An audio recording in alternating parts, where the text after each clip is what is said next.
Assalamualaikum warahmatullahi wabarakatuh.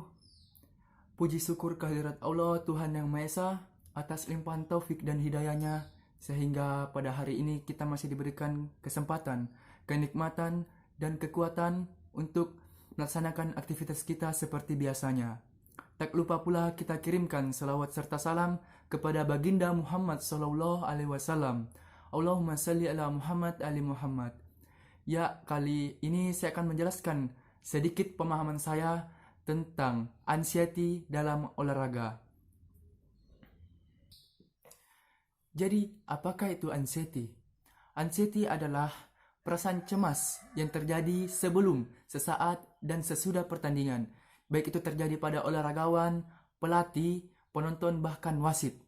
Itu terjadi karena adanya bayangan dalam pikiran, ketegangan secara berlebihan, berlangsung secara lama karena adanya tekanan-tekanan secara kejiwaan. Bahkan banyak pakar dan ahli mendefinisikan tentang anxiety. Salah satunya adalah Hanin tahun 2000 halaman 93. Dia berpendapat bahwa anxiety sebagai reaksi emosional terhadap stimulus yang dianggap berbahaya. Jadi bisa dikatakan bahwa anxiety adalah salah satu gejala mental yang identik dengan perasaan negatif. Adapun jenis-jenis anxiety. Yang pertama, state anxiety. State anxiety adalah keadaan emosional yang terjadi secara mendadak pada waktu tertentu yang ditandai dengan kecemasan, takut, ragu, tegang, dan lain-lain. Dan kita bisa menguji dengan alat evaluasi.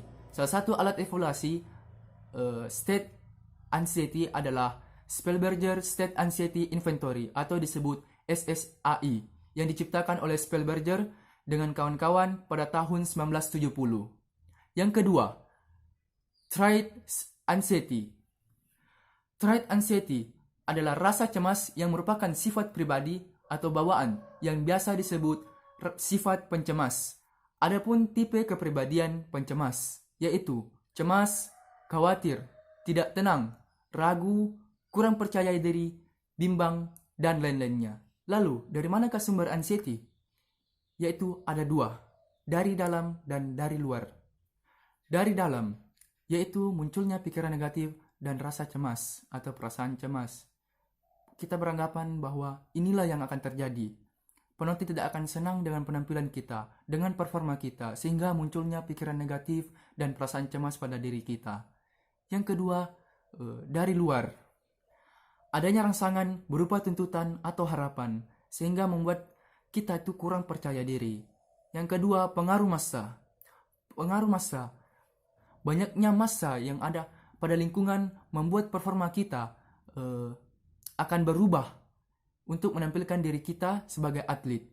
Kemudian, saingan yang bukan lawan tanding. Melihat kemampuan atau performa lawan kita membuat kita menimbulkan rasa cemas karena kita takut akan kalah darinya karena melihat kemampuan tersebut.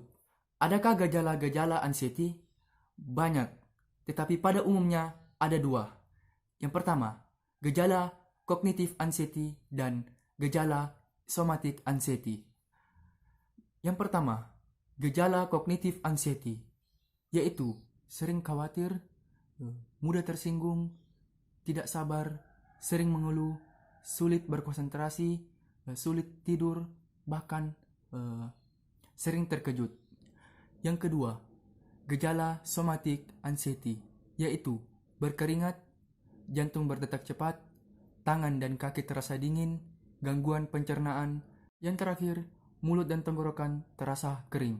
Adapun cara menanganinya, menurut Singgi D. Gunarsa dan kawan-kawan pada tahun 1996 halaman 43 sampai halaman 44. Yaitu, yang pertama, menggunakan obat-obatan anti-anxiety drugs bagi olahragawan. Yang kedua, menggunakan simulasi, membuat suatu keadaan seolah-olah sama dengan kondisi pertandingan. Yang ketiga, menggunakan metode meditasi, yaitu metode relaksasi sederhana yang membuat suatu keadaan seorang atlet menjadi tenang dan tidak gugup. Yang keempat, menggunakan pendekatan kognitif secara konseling. Dengan menggunakan pendekatan kognitif secara konseling membuat seorang atlet menjadi termotivasi. Yang kelima, pengalihan perhatian. inilah yang sering dilakukan oleh para atlet sebelum melakukan pertandingan atau sebelum menampilkan pertandingannya, dengan melakukan hal-hal yang menyenangkan seperti mendengarkan musik dan lain-lain. Ya, jadi mungkin hanya itu yang bisa dapat saya sampaikan. Itulah yang dapat saya pahami menurut materi anxiety ini. Mudah-mudahan bermanfaat bagi kita semua, bagi yang menonton, dan sekian dan terima kasih. Assalamualaikum warahmatullahi wabarakatuh.